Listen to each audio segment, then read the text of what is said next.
Welcome to the Slop Temple. We pray this video helps. You start by backing up your personal folders to an external drive or OneDrive. This is quick and ensures no surprises. Once done, make sure you have your admin password and a list of apps you'll reinstall. Now open Start, go to Settings, then Update and Security, and choose Recovery. Click Reset this PC and select Keep My Files. This tells Windows to reinstall the system while preserving your user data, which is the only safe method we'll use here. You'll see two reinstall options: Cloud Download or Local Reinstall. Pick Cloud if your local image is corrupted, or Local for faster restore. Once you choose Keep My Files, Windows shows which apps will be removed. Save that list and ensure you can reinstall them.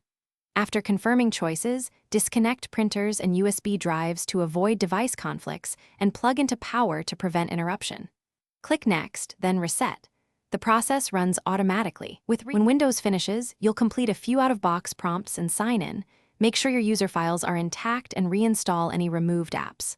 Once logged in, run Windows Update and Device Manager to update drivers. This fixes most post-reset issues. If you find missing files, restore them from your backup. If the reset fails or returns errors, don't panic.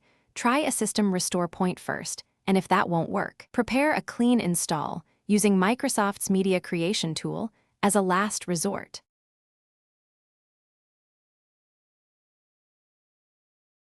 Thanks for watching.